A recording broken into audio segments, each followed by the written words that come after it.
Bonsoir à Bonsoir tous. à tous. Salut à tous. Bonsoir à tous. Je Bienvenue et bonne année tout le monde. Yes, bonne année. Bonne santé. Hop. Bonjour à tous, l'équipe Be The Change au complet. Bonne année à tous. Salut Bonne Philippe. année Philippe. Salut Philippe. Salut. Impeccable. Bon, ben super. Ben, nous voilà réunis en ce 3 janvier. Donc, ça y est, on va démarrer la nouvelle année. Et rien de mieux que pour démarrer la nouvelle année que de faire une sorte de kick-off, comme on appelle un kick-off call. Donc, l'objectif, c'était vraiment de vous apporter un peu la vision des choses, ce qui se passe un peu avec Be The Change, la direction où on va aussi. Donc, c'est moi qui vais vous faire rapidement l'intro. Bonne année à tous, encore une fois, en vous souhaitant mes meilleurs vœux et en espérant que cette année vous soit belle et agréable. Qu'est-ce qui va se passer aujourd'hui sur le Zoom de ce soir? Donc, c'est très simple. On va faire un peu une rétrospective sur les projets dont on a déjà parlé ensemble. Donc, on va avoir différents membres de l'équipe qui vont parler chacun d'une partie des projets. Mais comme vous le savez, avec Be The Change, on a toujours mis un point d'honneur à se diriger vers des projets qui sont solides, qui sont viables et qui, par le fait, sont un peu plus long terme quant au retour sur investissement. Ok. Et on est persuadé d'avoir les meilleurs véhicules pour réussir cette année 2023. Par contre, c'est bien beau d'avoir un bon véhicule, mais si on n'y met pas d'essence dedans, c'est compliqué d'avancer. Donc, voilà pourquoi aussi on souhaitait faire ce petit appel avec vous ce soir, tout simplement car on sait qu'on a des projets qui sont solides, on sait qu'on a des projets qui sont viables sur le long terme, mais on avait besoin d'apporter de nouveaux projets, d'apporter tout simplement de la nouveauté pour, pourquoi pas, permettre d'accélérer un peu le process, d'accélérer un peu certaines rentrées qui pourraient être sur du court terme. Donc, vous allez pouvoir voir ça dans la présentation. Sans plus attendre, je vais laisser la parole à mes collaborateurs et amis Dani et Mehdi qui vont commencer par un petit point de début d'année sur Eleven Up. À vous les gars. Merci beaucoup Jonah pour ta belle introduction. Donc oui, on va commencer évidemment par Eleven Up. Pourquoi on commence par Eleven Up? C'est parce que c'est là que tout a commencé. Parce qu'avec Mehdi, ça faisait quelques années qu'on se connaissait et qu'on avait envie de créer quelque chose à deux. Et enfin, on a eu Eleven Up, un projet où on a tous les deux été directs très contents de pouvoir connaître toutes les valeurs qu'il y avait derrière le projet, mais surtout après, on a eu directement Jonathan, Myriam et Oli qui sont dans la même optique que nous, qui voulaient aller dans la même direction. Et Eleven Up était vraiment le projet qui tombait bien parce que, voilà, donc pour ma part en tout cas, pour tout ce qui était MLM et crypto, j'en avais un peu marre. On en avait marre, mais voilà, Eleven Up est arrivé et là, on avait enfin la possibilité de connaître le fondateur de très près, Frédéric Billoc.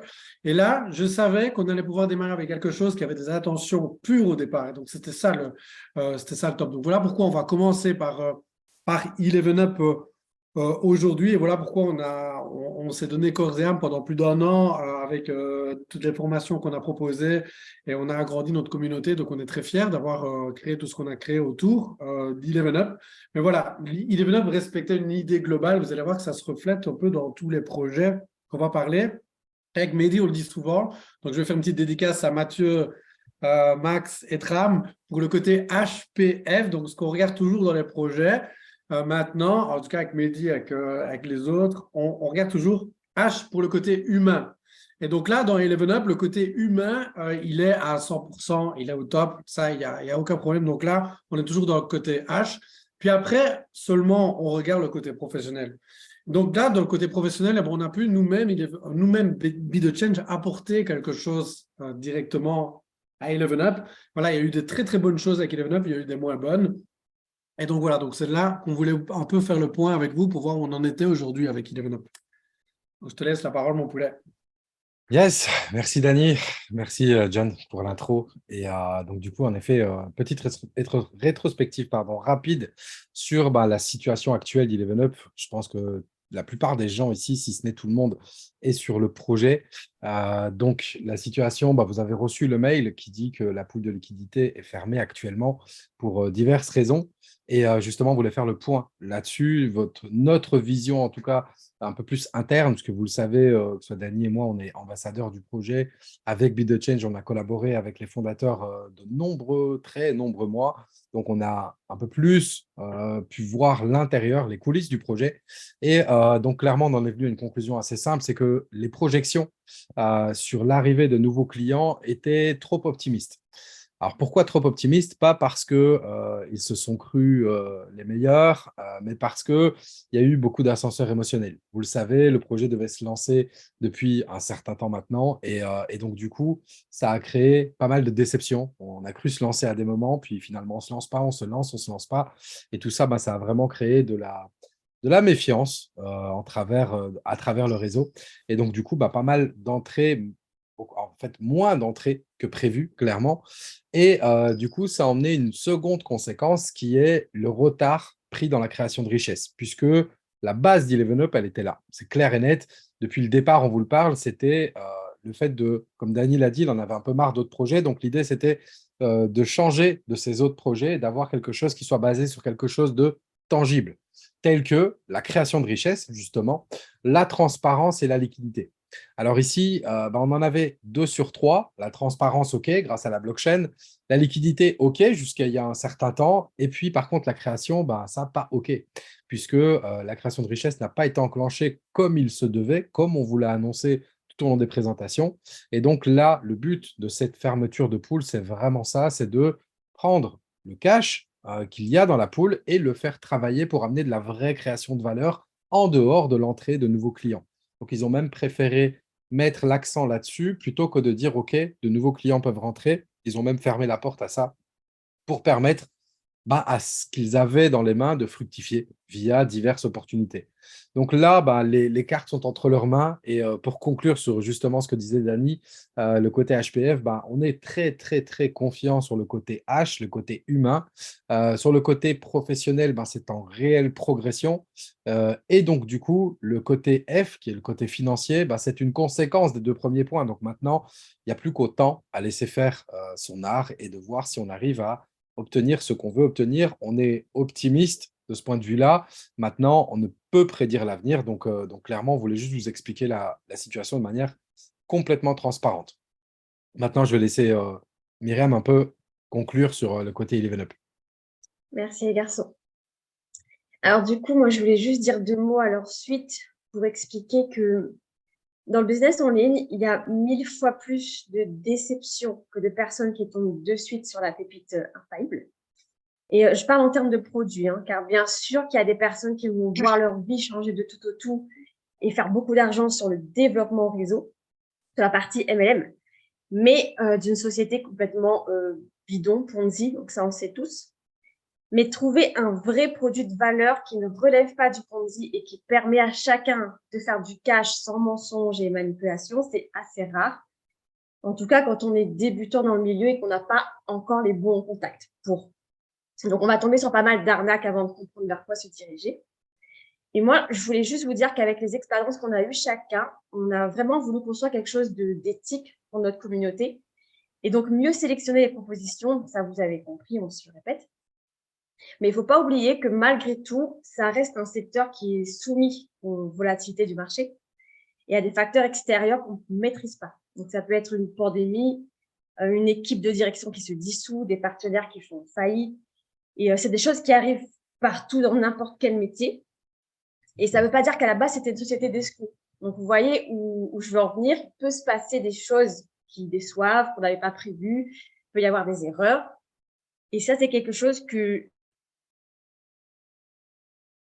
j'ai appris cette année à concevoir, à accepter. Parce que personnellement, j'avoue que je suis très enclin à la critique, à relever les défauts d'une société quand on me la présente. Et c'est certainement pour ça aussi que je ne suis jamais restée bien longtemps à développer une société. Parce que quand je trouve quelque chose qui me plaît moins, je préfère dire next, alors que les personnes qui ont le plus de succès, et là je parle dans toute catégorie, tout métier confondu, sont celles qui font face aux inconvénients, qui les acceptent et qui persévèrent. Donc chez Eleven Up, j'aurais pu être aussi difficile méfiante parce que ça a tardé, parce qu'il y a des choses auxquelles je ne m'attendais pas, etc. Mais j'ai vraiment voulu que cette expérience soit différente dans ma vision, dans mon mindset. Parce que vraiment, ce que je retiens depuis le début, c'est l'honnêteté des fondateurs, c'est leur envie de bien faire, de nous amener loin. Et donc, on est encore au tout début, on est dans le petit garage d'un grand projet et je reste optimiste parce que les critères qu'on a sélectionnés, ils sont bien présents. Donc, pour vous rappeler ces critères-là, c'est le lien direct avec la direction, pour le niveau de confiance dans l'humain, comme disait les garçons tout à l'heure, les humains qui sont derrière. Deuxièmement, pas d'investissement sur un back-office qui peut disparaître. Donc, c'est un achat de crypto qui nous appartient, malgré les différentes nuances de lock-up, etc., qu'on a sur tout ICO. Mais je parle d'un vrai fossé entre le fonctionnement d'un achat crypto et un invest sur back-office, comme on a connu dans des boîtes qu'on connaît sur les réseaux. Et également le timing, parce que quand même le facteur timing, quand bien sûr le second critère dont je viens de parler est validé, le timing entre en jeu quand on est à la fois investisseur sur une crypto normale et quand on fait du réseau. Et c'est pas impossible de commencer à réseauter sur une société qui est ancienne. On le fait d'ailleurs sur une des propositions que vous allez voir juste après. Mais c'est quand même plus à notre avantage quand on ouvre le marché français, quand le produit de base, il plaît aux clients. Donc voilà, on a eu cette opportunité-là chez Eleven Up et on a envie de garder l'optimisme et la vision que ça va aller en s'améliorant et que notre choix, notre patience, notre soutien envers ce projet-là va être récompensé. Donc maintenant, je vais passer la parole à Dani qui va vous parler brièvement d'une autre société qui relève également d'un achat crypto à fort potentiel. Et là, c'est un tout autre univers. C'est concernant un produit physique, tangible. Vous allez voir.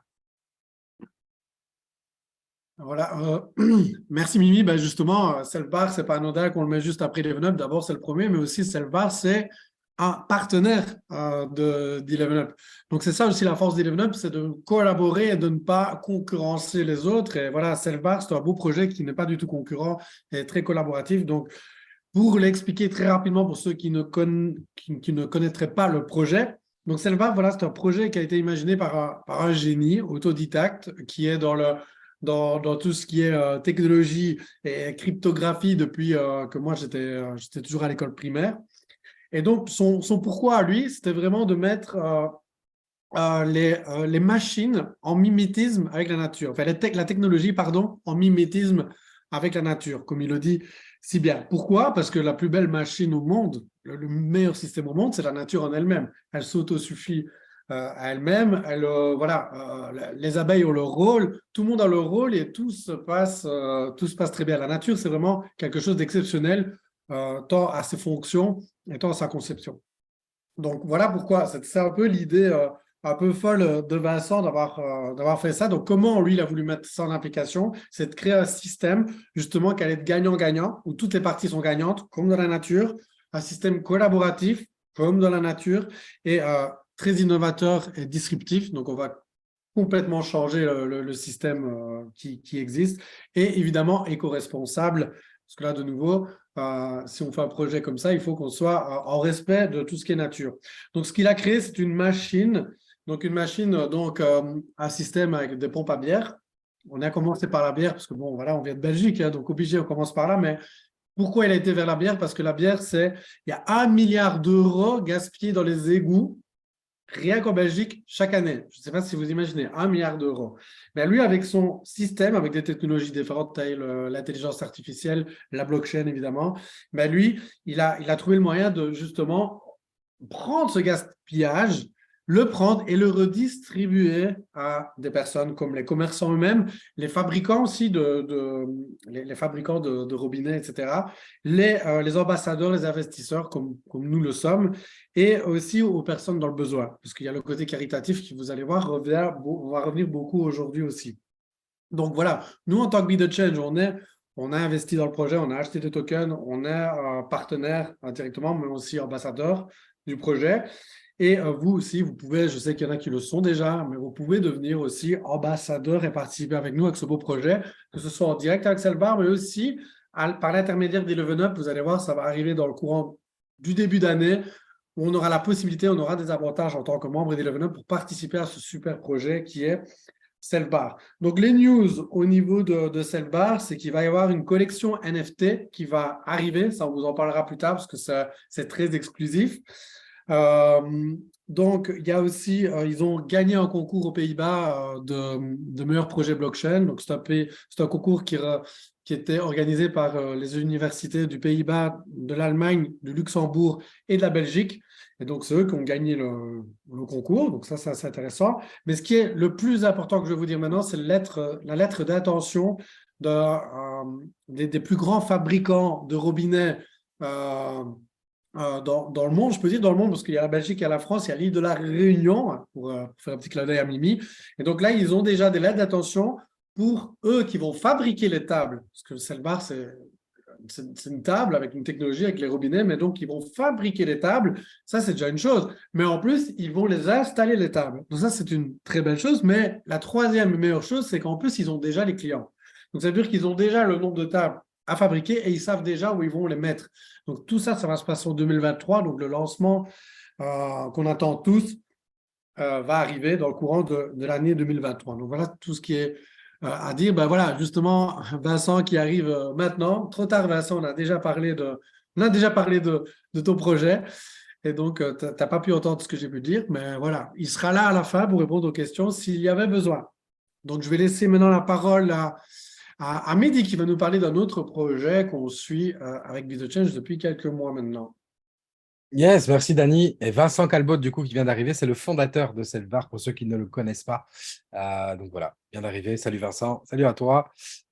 Donc maintenant, on va parler d'un autre projet qui rentre en gros dans nos valeurs qu'on étudie depuis maintenant presque un an et demi, même un peu plus, et qui est un projet qui agit dans le secteur de l'écologie. Parce qu'on s'est posé cette question-là avec Beat the Change au départ, c'est oui, certes, on a envie d'introduire des personnes dans le milieu des investissements, de faire de l'argent, etc., mais à quel prix? Et ce prix-là a une importance, c'est pour ça qu'on a de base, au début, choisi des projets plutôt long terme, qui rapportent moins sur le court terme, voire pas sur le court terme, mais qui peuvent amener une vraie plus-value non seulement à nos portefeuilles, mais également à la planète et aux personnes qui nous entourent.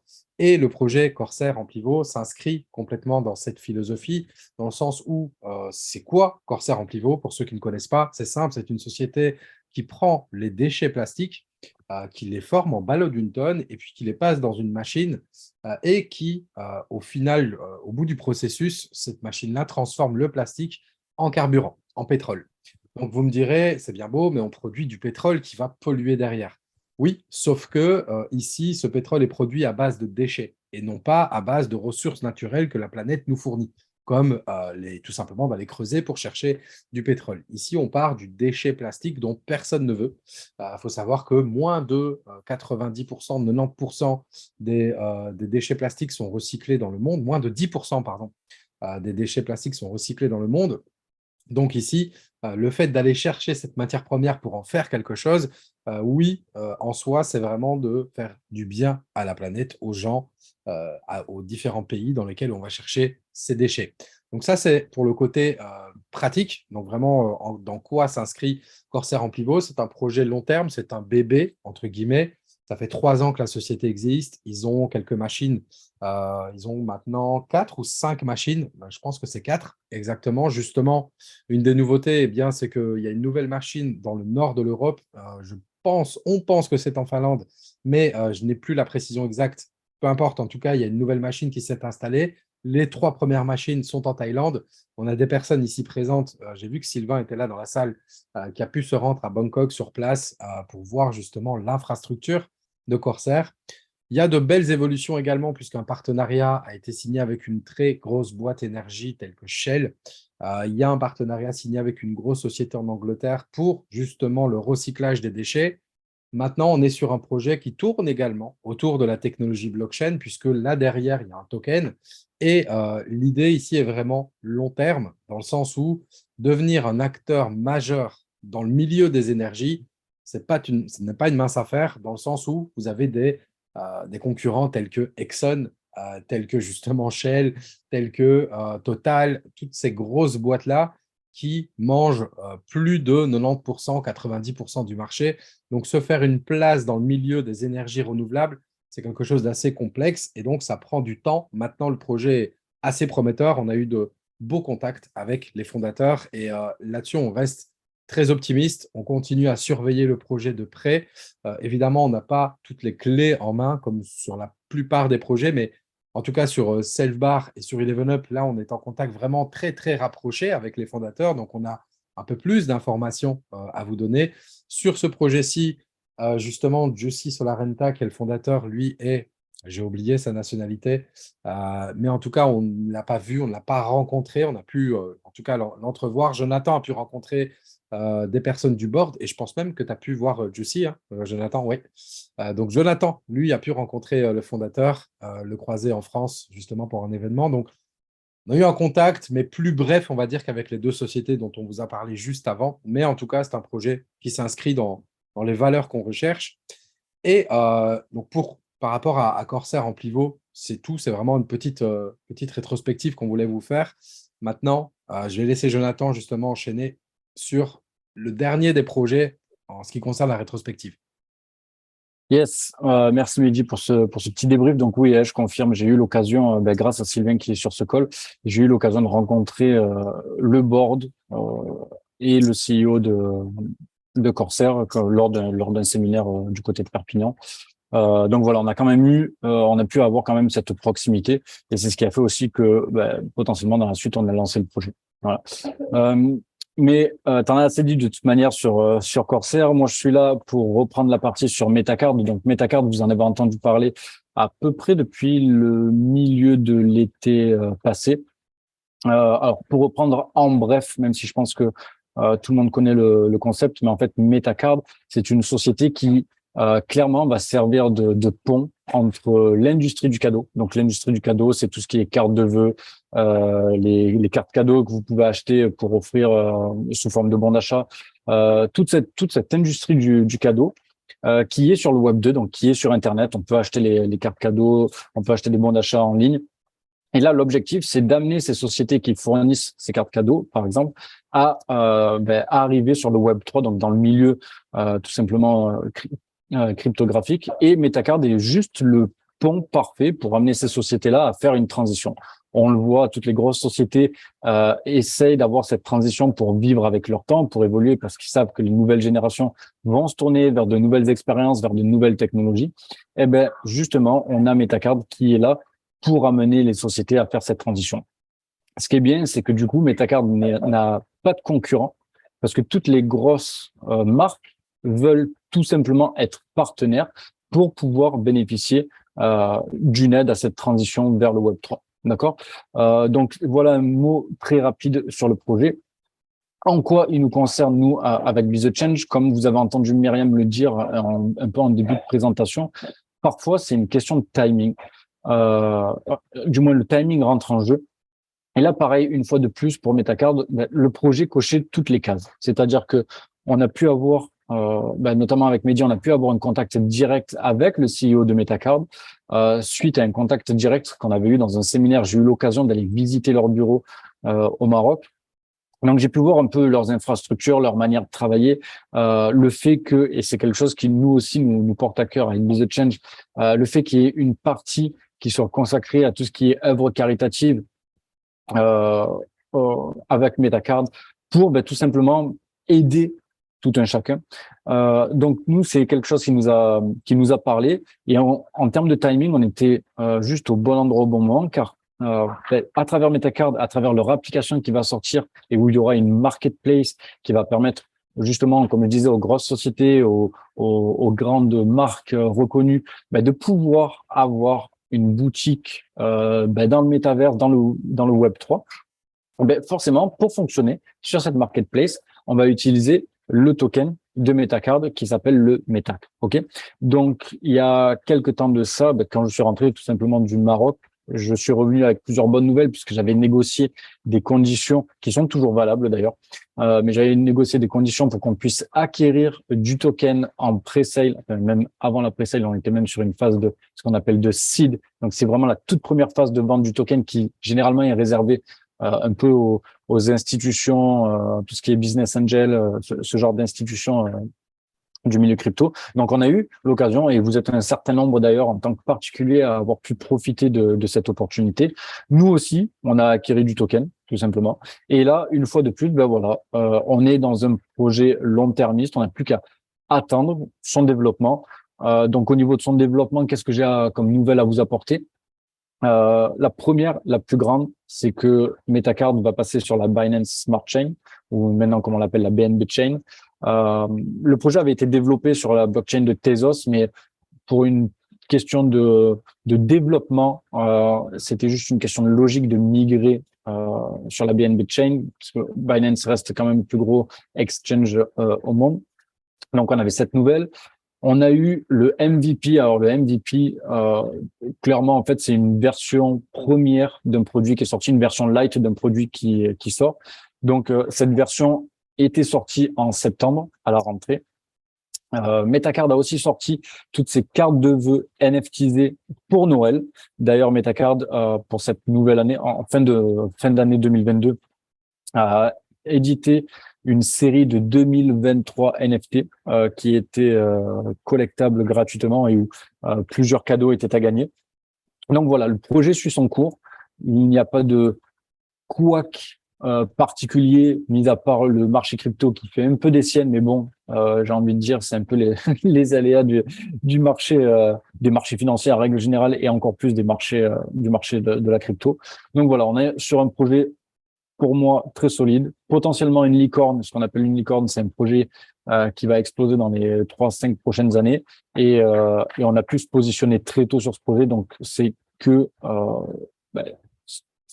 du bonus. Et à savoir que c'est quand même toujours possible d'investir dessus. On est toujours sur les phases d'investissement. Voilà pour le petit débrief sur Metacard. Et en finissant donc sur Metacard, je clôture aussi un peu la partie rétrospective du Zoom de ce soir où on a pris un peu de temps chacun, on a pris quelques minutes chacun pour vous parler des différents projets qu'on avait en cours pour faire une espèce de résumé. On pouvait pas démarrer 2023 sans faire un récap de 2022 au final. Et en clôturant sur Metacard, c'est moi qui ai l'honneur de garder la parole. Désolé, pour tout simplement vous apporter la petite nouveauté qu'avec BizEchange, nous avons décidé de sortir. Donc, si je peux avoir la slide suivante, Mehdi. Donc, j'espère que vous êtes prêts. Dans 10 secondes, vous allez connaître le projet que si vous êtes assez attentif, vous avez vu passer déjà sur les canaux. On vous l'avait dit, on va vous apporter quelque chose qui va vous permettre d'avoir un intérêt sur du court terme. J'annonce OneT+. Merci, je vous avais dit j'allais le caler en 15 secondes, les gars. Donc voilà, c'était pour la petite intro. Vous l'avez vu passer, on a créé un canal dédié au sujet de cette application. Donc pour ceux qui sont un peu férus de crypto, si je vous dis tout simplement que c'est une version 2 de Royal Q, ça devrait vous parler. Pour ceux à qui ça ne parle pas, je vais résumer rapidement. OneT+. Et donc, comme je vous ai dit, c'est une version 2, donc on a déjà eu un produit du genre qui a été élaboré. Donc, on n'est pas sur une version 1 qui pourrait potentiellement bugger ou qui pourrait potentiellement causer des torts à la communauté. OneT+, c'est quoi? C'est une application mobile que vous pouvez, qui est maintenant, qui est finalement disponible sur le Play Store et sur l'App Store. Donc, vous pouvez télécharger l'application à l'aide d'une clé API. Si jamais je parle chinois pour certains, n'hésitez pas à poser vos questions à la fin du Zoom. À l'aide d'une clé API, en fait, vous pouvez connecter votre échangeur, que ce soit Binance, UOB ou KuCoin. Vous allez pouvoir connecter votre exchange à cette application mobile.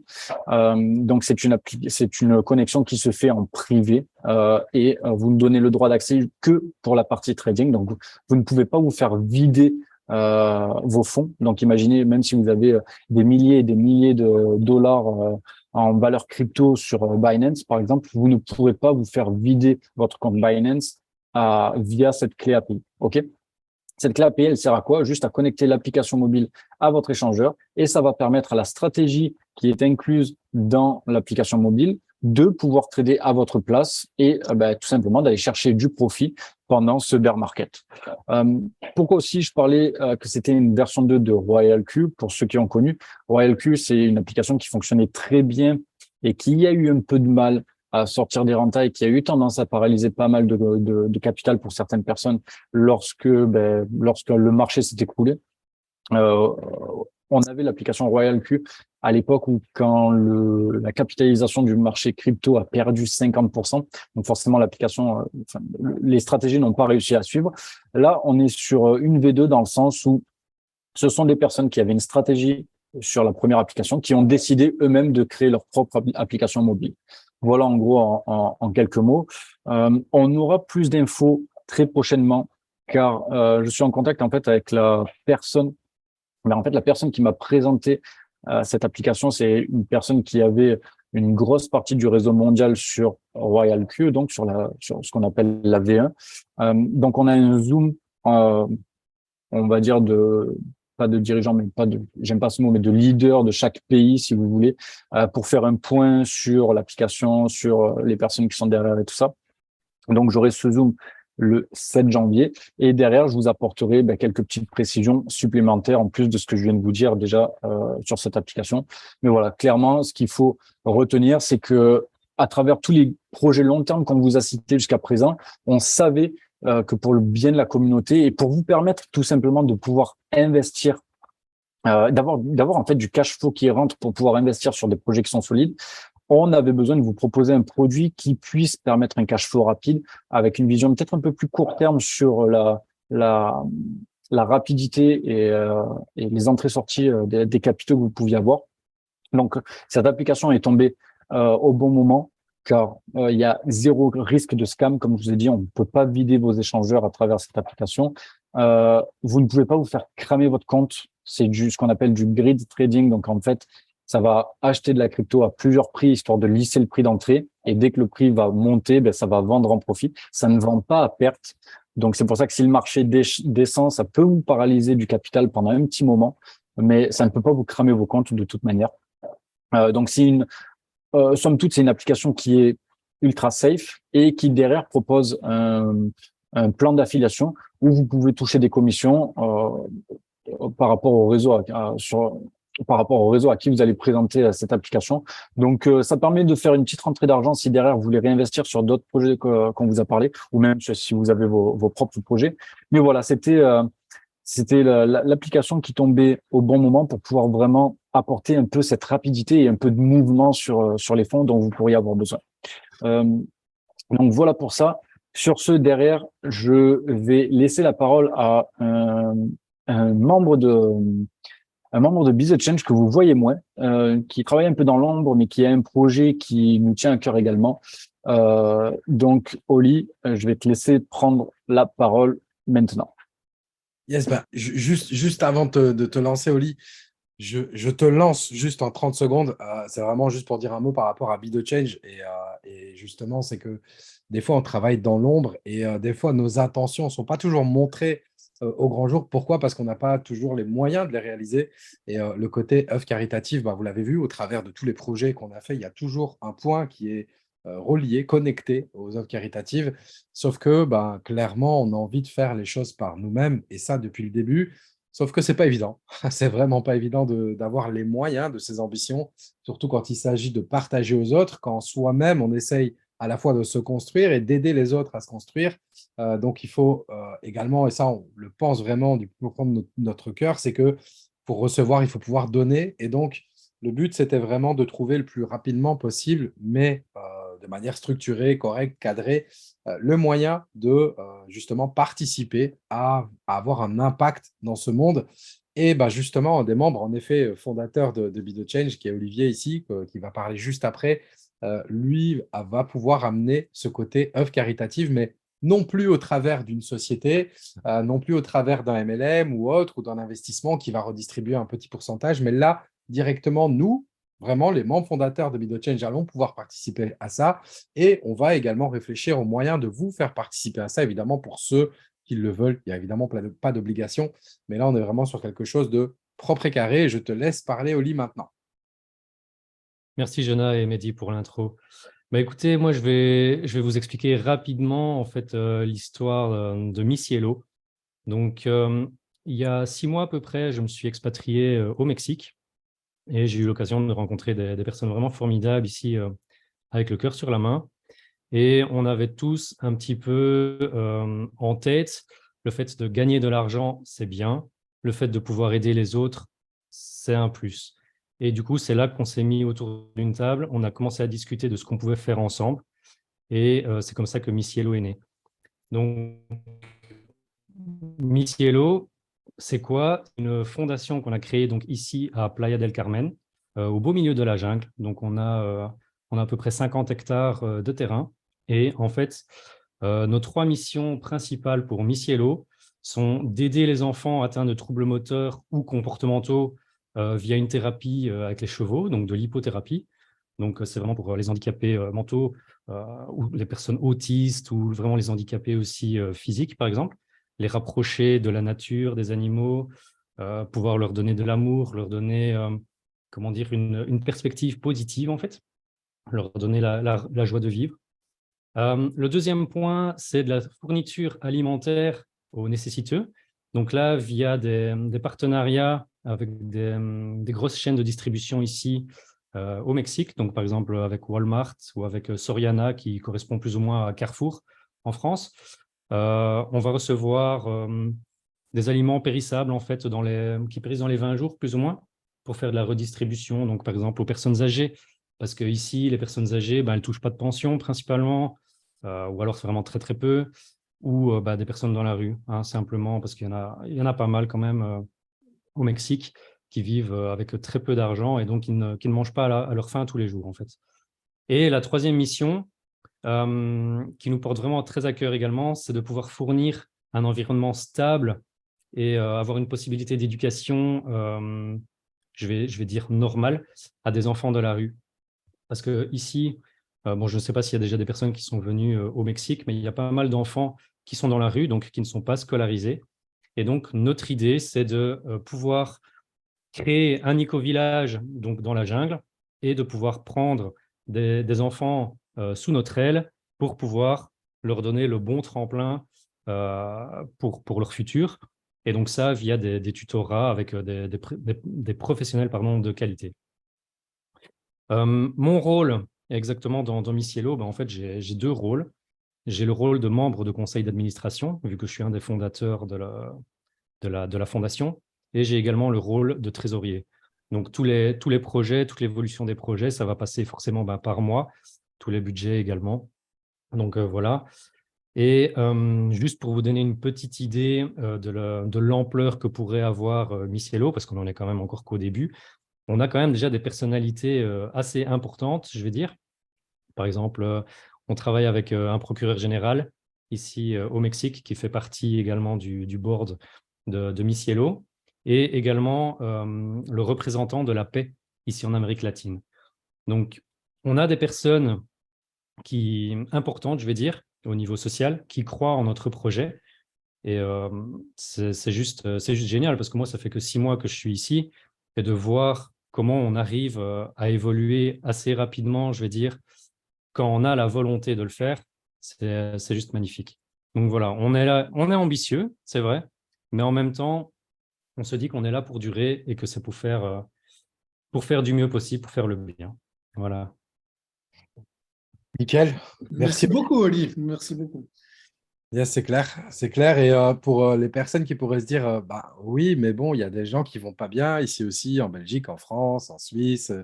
Certes, c'est vrai. Par contre, vous l'avez remarqué, je pense, depuis qu'on existe avec Be The Change, on aime avoir. Alors, peut-être que c'est une impression, mais en tout cas, on aime essayer d'avoir du contrôle sur ce qu'on fait, sur là où on peut vous emmener et sur ce qu'on vous propose. Et ici, comme l'a très bien dit Olivier, il fait partie non seulement des membres fondateurs, mais également il est trésorier pour cette association. Donc, je veux dire, il y a une différence entre envoyer de l'argent à Médecins sans frontières, qui est en Belgique, en France, et une différence pour moi entre envoyer de l'argent à Missielo, qui là agit, on en est absolument certain pour le bien-être de ce que vient expliquer Oli, et ce n'est qu'un début. C'est vraiment une première association sur laquelle on va pouvoir participer, mais évidemment, le projet est de s'associer, même d'ailleurs pour Missielo, ça pourrait être de s'associer avec d'autres, et parce que généralement, dans le milieu associatif, plus on a un gros network et mieux c'est. Donc voilà, vraiment, la démarche s'inscrit là-dedans, c'est de participer, oui, à des œuvres caritatives, à des associations, et pas juste donner de l'argent d'ailleurs. On sera ravis, et on serait ravis d'ailleurs que vous veniez avec nous au Mexique, voir Olivier et participer à tout ça concrètement, physiquement, mais également un peu partout dans le monde par la suite. Donc justement, en parlant d'avenir, c'est un peu de quoi je vais maintenant parler. C'est vraiment le futur de BitoChain, ce qu'on veut faire, puisqu'il y a différents axes d'amélioration qu'on a. D'abord, les solutions qu'on vous propose. Hein. Évidemment, on vous a proposé déjà, on vous a fait une rétrospective de nos différentes opportunités qu'on avait, d'une nouvelle opportunité dont Jonathan a parlé, mais on a également d'autres opportunités qui arrivent. On est vraiment de nouveau en contact direct avec les fondateurs. On a même pu assister au gala d'ouverture de cette société qui est dans l'immobilier. Donc là, on est vraiment sur quelque chose de très carré dans la pierre. Hein. Il n'y a rien de plus tangible que le caillou. Et clairement, c'est une société qui veut uniquement se développer grâce à l'immobilier. Donc là, elle est actuellement en levée de fonds, cette société-là, et elle va permettre à quoi? Je pense que vous connaissez tous BRICS. En tout cas, un bon grand nombre de gens connaissent BRICS. C'est ce nouveau courant de sociétés dans l'immobilier qui veulent permettre à monsieur et madame tout le monde d'investir dans la pierre, mais à partir de petits montants. Et cette société-là s'inscrit exactement dans ce milieu-là, sauf qu'elle voit un peu plus loin également. Il n'y a pas que l'immobilier sur laquelle elle va se reposer, mais également l'industrie du luxe, l'industrie des voitures de luxe, des bateaux de luxe. Ça, ce n'est pas tellement pour nous, les gens, d'investir dans ces sociétés-là, mais la société va créer de la richesse en achetant des biens de luxe et en les louant, en fait, tout simplement. Par contre, tout le capital de la société, tous les investissements qui vont être faits, vont être collatéralisés par de la pierre. Uniquement de la pierre. Vous avez beau leur proposer ce que vous voulez à cette société-là, tout ce qu'ils veulent, c'est acheter de la pierre parce qu'ils savent que c'est solide, ils veulent construire leur propre hôtel, etc. Donc, vraiment, on a un investissement qui, là, n'espérait pas des rendements de 25% mensuels. C'est clair et net, on est très loin de ça. Par contre, on est sur quelque chose de tangible, de solide, qui s'inscrit vraiment dans quelque chose de ultra régulé d'ailleurs à l'AMF, à la FSMA. Donc ça, c'est la FSMA, c'est les autorités des marchés financiers belges. L'AMF, c'est les autorités des marchés financiers français. Donc voilà, en très très bref, peut-être que là, du coup, j'ai vendu un peu la mèche pour ceux qui connaissaient un petit peu de loin la société, mais en tout cas, on est en train de négocier avec eux pour vous amener cette opportunité-là et de vous permettre du coup de vous positionner également et de diversifier vos actifs. L'autre société, là, c'est plutôt un côté artistique, pour tous ceux qui ont une âme d'artiste. Et là, je me retrouve un peu plus, même si je ne crache pas sur l'immobilier, mais le côté artistique me parle beaucoup plus. Et là, on est en contact également avec un des fondateurs, le fondateur plutôt de cette société-là. Ouais, c'est ça. Le fondateur de cette société qui vraiment a créé une plateforme, en très très bref, une plateforme qui va permettre aux artistes, que ce soit, là on voit une chanteuse, mais en réalité ça peut être le milieu du cinéma, ça peut être le milieu du théâtre, ça peut être le milieu de l'expression artistique telle que la peinture, de financer des projets. Donc tout artiste a toujours besoin de fonds, à un moment, de personnes en tout cas qui vont les aider à financer leurs projets.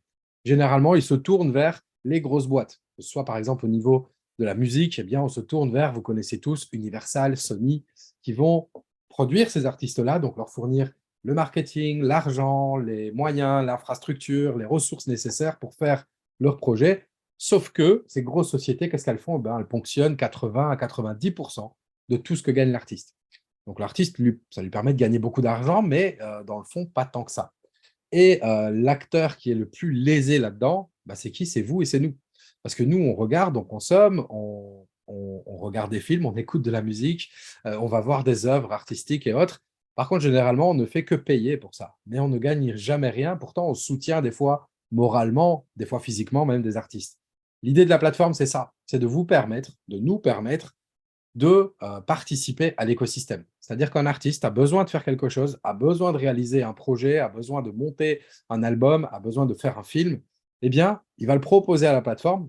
La plateforme va vous proposer d'investir sur le projet. Et ça va se passer, vous le devinerez assez bien, sous forme de token, puisque là derrière, il y a cette technologie merveilleuse qu'est la blockchain qui nous permet justement d'avoir cette transparence ultime et donc de pouvoir investir sur le projet. L'artiste va lui décider de dire « Ok, moi, je vous rémunère à hauteur de autant dès que le projet arrive à tel objectif. » Et l'idée, c'est ça, c'est d'avancer avec l'artiste pour nous faire du rendement, pour que l'artiste ne dépende plus de grosses structures et donc puisse toucher beaucoup plus que quand il utilise des sociétés comme Universal ou Sony. Et Et donc, aux artistes de toucher plus, à nous de pouvoir profiter non seulement de l'artiste qu'on aime, mais en plus de gagner de l'argent. Et le but de tout ça, c'est vraiment de faire une plateforme qui soit, qui connecte les gens aux artistes directement et donc qu'on passe du statut de fan, entre guillemets, au statut d'acteur. Ça, c'est vraiment le gros point de cette société. Il en existe d'autres sur le marché, sauf que aucune n'est sous la blockchain. Et là, ce n'est pas un argument, on va dire, marketing de dire, mais nous, on est les derniers, on est les plus innovateurs parce qu'on est sur la blockchain. Pourquoi être sur la blockchain est un avantage? Tout simplement parce que on peut investir à partir de très petits montants et on peut avoir une transparence totale, ce qui n'existe sur aucune plateforme actuellement. Il y a déjà de très gros partenaires sur ce projet, dont une société de marketing qui travaille avec des artistes comme, ça va moins parler aux plus anciens, entre guillemets, désolé pour vous, mais SCH, Joule, il y a des grosses firmes. D'ailleurs, Universal est un partenaire de ce projet. Il y a d'autres gros partenaires, je ne les ai pas en tête, mais de toute façon, on vous en reparlera. L'idée, ce n'est pas ici de vous expliquer tout le projet, mais de vous montrer en gros, encore une fois, l'idée de notre expansion, c'est vraiment d'être toujours dans des projets fiables sur le long terme, avec de très bonnes idées de développement. Et donc, ça s'inscrit vraiment avec l'immobilier, avec ce projet qui est plutôt dans le côté artistique, de pouvoir avancer avec Be The Change là-dessus. Maintenant, ça, c'est vraiment le développement donc, de deux sociétés qu'on va vous présenter prochainement. On est encore en train de peaufiner. On préfère vous venir quand vraiment tout sera cadré. Et puis, de toute façon, ça ne sert à rien de venir avec 36 000 opportunités à la fois.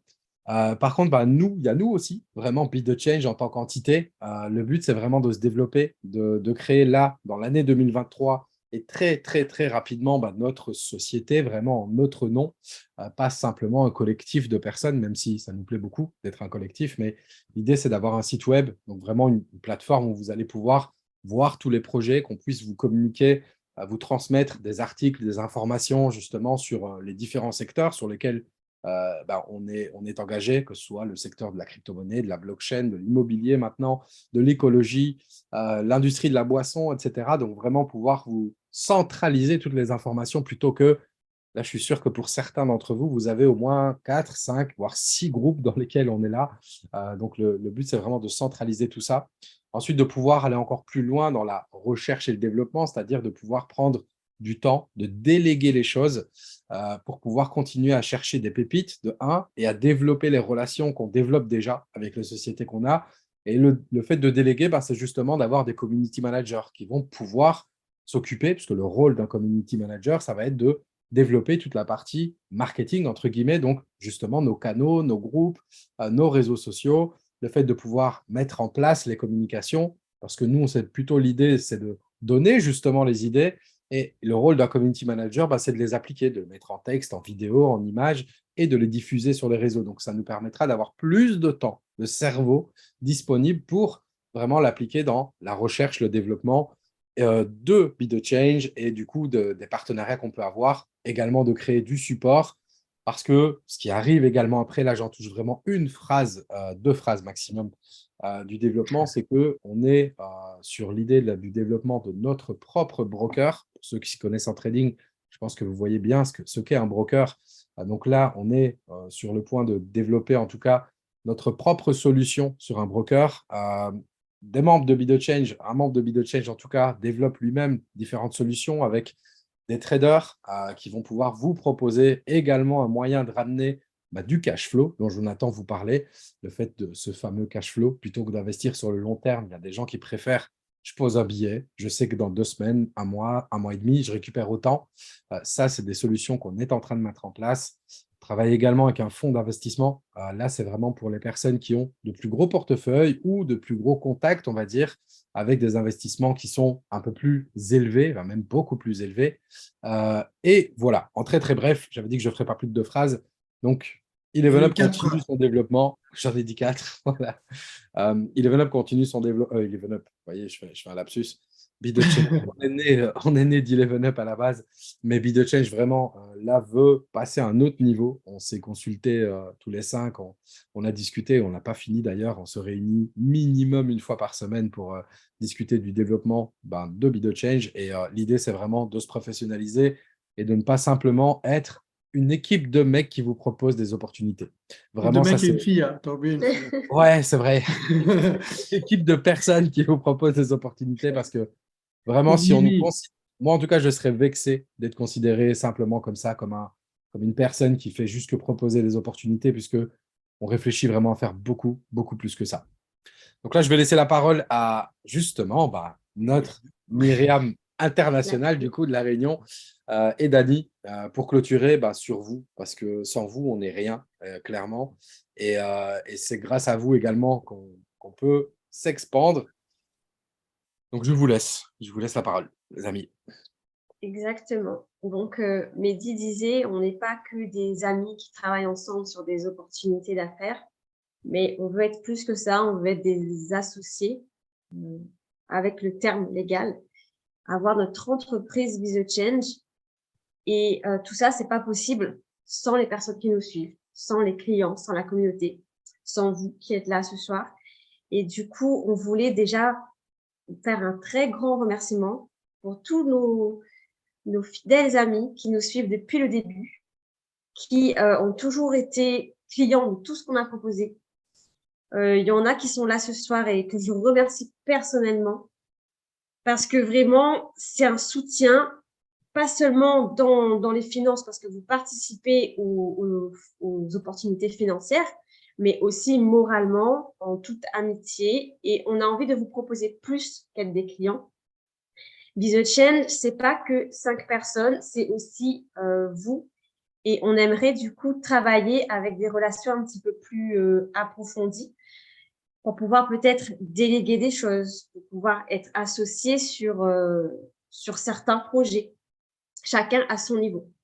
Donc, les plus motivés, ils vont se reconnaître, je pense. N'hésitez pas à venir vers nous, nous proposer ce que vous pouvez faire, quels sont vos talents. Et nous aussi, on a en tête certaines personnes qui seraient capables de diriger certaines choses pour nous. Et donc, voilà, ça serait agrandir Be The Change avec des personnes qui le méritent. Voilà, c'est ça, c'est exactement ça. Ben, j'en vois un, là, je ne vais pas citer le nom, mais qui sourit depuis tantôt, parce qu'il sait bien, on lui en a déjà parlé à lui. Voilà, je vois un peu la mèche. Et donc voilà, donc il y a toujours le rôle d'Eleven Up, comme on dit, on est toujours ambassadeur Eleven Up, donc on n'est pas là pour proposer plein de choses parce qu'on ne croit pas, on croit plus à Eleven Up. C'est pas du tout ça, c'est la diversification, comme j'espère, c'est ce qu'on a essayé de vous transmettre aujourd'hui par rapport à tout ça. Donc je voulais, parce qu'on n'en a même pas parlé tous les 5, mais parce que tellement c'est dans notre tête, tellement pour nous c'est logique, c'est qu'ici on respecte toujours les personnes d'où elles viennent. Donc, qu'est-ce que je veux dire par là? C'est que dans le groupe, au départ, Be The Change, c'était juste pour notre équipe Eleven Up. Mais il y a d'autres équipes d'Eleven Up qui sont venues dans notre groupe. Il y a des gens qui sont venus d'un peu partout. Et donc, ça, ne vous inquiétez pas, on respecte toujours d'où les personnes ont été amenées. Donc, on sait bien qu'il y en a qui travaillent ensemble. Donc, on n'est pas là pour faire d'aller pêcher chez les gens. Donc, ça, je tenais à quand même le rappeler qu'on a toujours respecté ça et on a plusieurs projets et on n'a encore eu aucun souci de ce genre-là. Donc, je tenais quand même à le signaler parce que je sais que il y en a qui parlent parce que j'ai déjà entendu des échos, mais nous, on a toujours gardé cette éthique et on la gardera jusqu'au bout. Donc, je tenais à finir là-dessus et je voulais finir sur nos propres créations, mais Mehdi, on en a déjà parlé. Donc, là, on a nos propres projets qu'on va vous proposer très, très bientôt et on se réjouit de vous les partager. Donc voilà, et on va terminer là-dessus, toujours sur notre classique séance de questions-réponses. Si vous avez des questions, voilà, on reste ouvert à toutes les questions. Je vais répondre à une que j'ai eue en privé par Patrick. C'est par rapport au suivi du support d'Eleven Up. Donc, c'est pour le moment, le support a été un peu moins suivi parce qu'il y a eu des grosses priorités. C'est pour ça qu'on a tout arrêté, etc.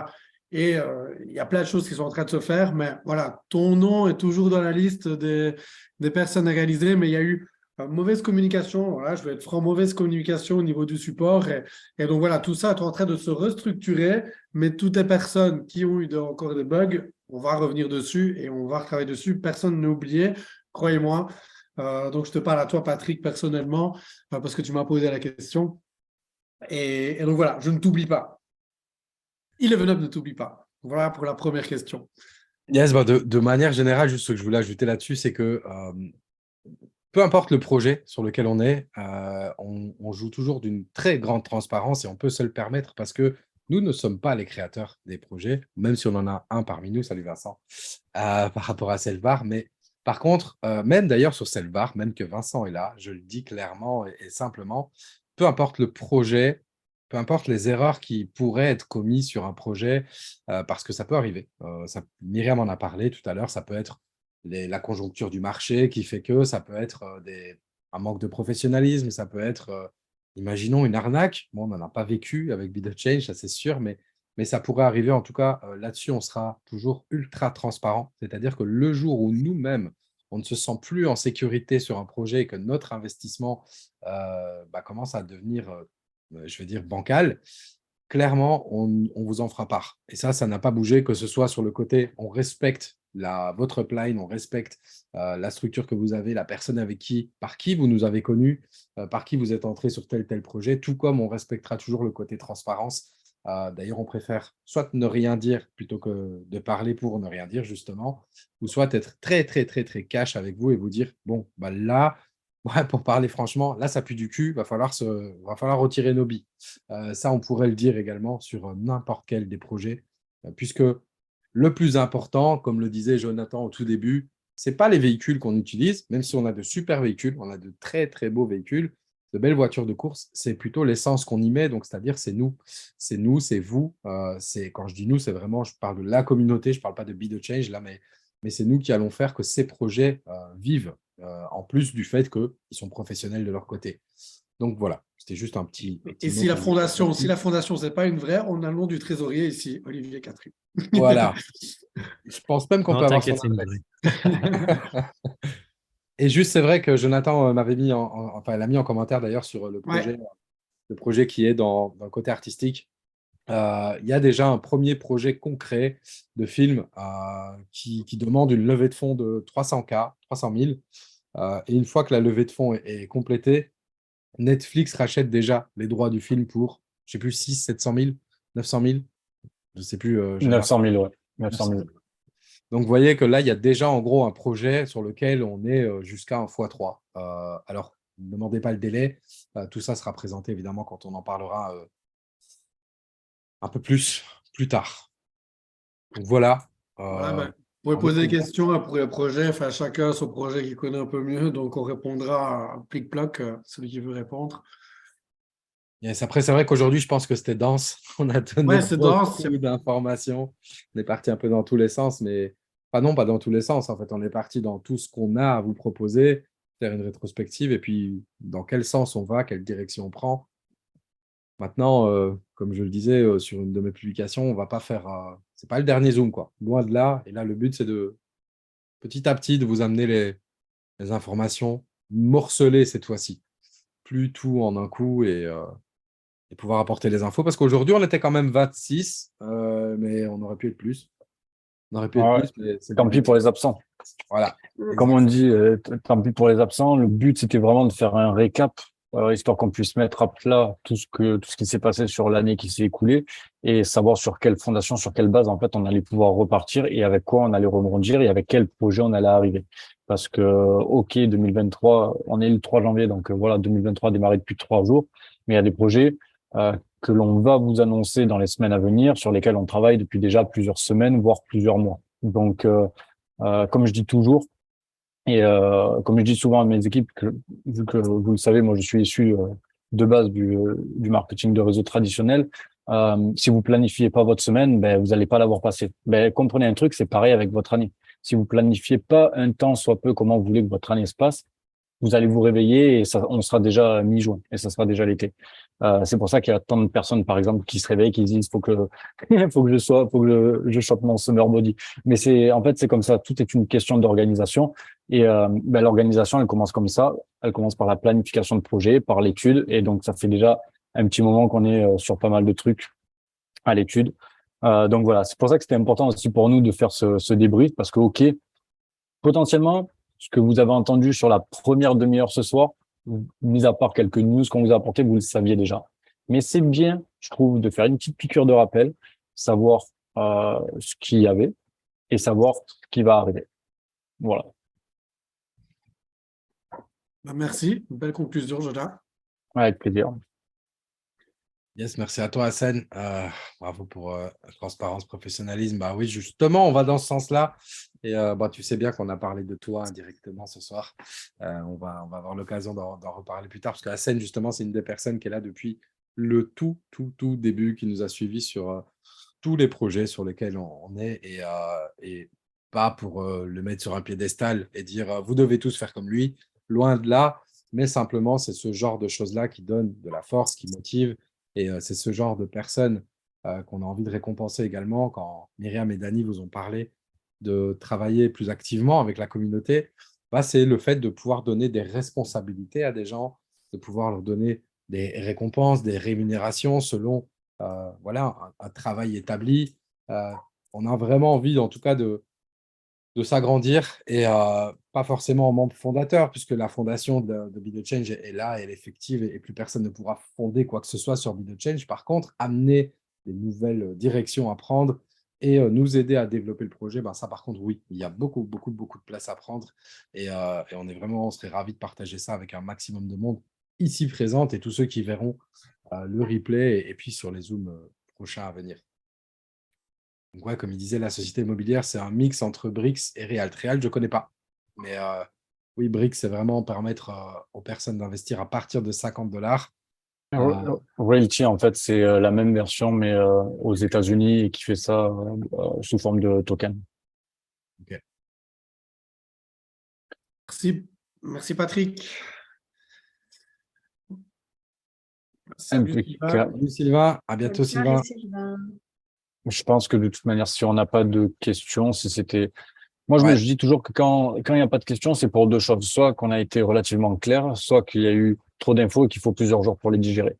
Dans les deux cas, vous savez que si jamais elles reviennent plus tard, comme je dis toujours, le temps de digérer un peu les infos, les questions, généralement, elles sortent peut-être une demi-heure à une demi-journée plus tard. Vous savez où nous trouver, vous avez nos différents canaux, nos différents groupes d'échange, donc n'hésitez pas à les poser. La seule question bête, c'est celle qu'on n'a pas posée. Ouais, c'est ça. Et voilà, je vais à son téléphone qui m'a dit qu'il voulait me parler de certaines choses. Donc, on va peut-être avoir des belles petites infos dans les jours qui viennent. On va m'annoncer des choses. Donc voilà. Ce que je partage dans le chat, juste rapidement, c'est, et vraiment, comme on l'a répété, on respecte vraiment les uplines et downlines de chacun. Mais là, c'est notre canal principal où c'est le sommaire, en gros, où on partage vraiment les informations principales de ce qu'on fait, et où on redirige justement les personnes qui veulent aller vers telle opportunité, ou juste rester avec nous. Pour l'instant, on n'a pas de site web, comme l'a dit Patrick, mais par contre, c'est justement dans le but de centraliser les infos, on a un canal principal qui centralise. Donc voilà, je vous le partage pour ceux qui n'y étaient pas. Et puis sinon, prochainement, un site web. Merci à toi, Stéphane, en tout cas. Et oui, plein de nouveaux projets. On espère pour toi aussi. Déborah, oui, je ne t'avais pas vu. Je t'avais pas vu que tu étais là. Donc, je sais que ça fait beaucoup d'infos pour toi qui découvre un peu tout ce monde de blockchain. Là, ça fait boum, boum, boum, boum d'un coup. Donc, on prendra le temps, t'inquiète pas. Yes. Après, sachez que c'est vraiment pas le but d'avoir une liste à rallonge et de vous proposer plein de choses tout le temps. C'est qu'on a énormément de propositions qu'on refuse et on veut vraiment sélectionner les meilleures pépites. Il y a des fois, on ne peut pas dire non. Il y a des choses qui nous tombent dessus et qui sont excellentes. Donc, on les ajoute, mais on fera vraiment attention à pas trop vous submerger. Ça, et puis là, diversifier les secteurs. Ici, on parle d'immobilier, on parle d'écologie, on parle l'industrie de la boisson avec Self-Bar, on parle de pure crypto blockchain avec eDevenUp. Vous voyez, on est déjà sur pratiquement 5 secteurs complètement différents et qui ne sont pas interdépendants, justement. Donc, même s'il y a toujours des liens indirects, mais en tout cas, on essaye vraiment de ne pas être 100% dans un et seul et même domaine, comme le trading, par exemple, où on va être bloqué si jamais il se passe un couac sur les marchés, toutes les opportunités tombent au sol. Ici, on a une ramification assez diversifiée qui nous permet de pouvoir pallier si un secteur est un peu moins porteur sur un plan, on va sur un autre secteur. Et ouais, c'est ça que je voulais dire, Fred, que soit si tu as l'habitude de travailler avec Jonathan, va vers Jonathan. Après, on travaille vraiment en équipe ici, donc tu peux aller vers n'importe qui. Merci beaucoup, Patrick. Yes, comme dit Vincent, voilà, il a fait sa pub, c'est bon. Cellbar, c'est de la pure écologie collaborative, exact. Là, c'est vraiment de la redistribution.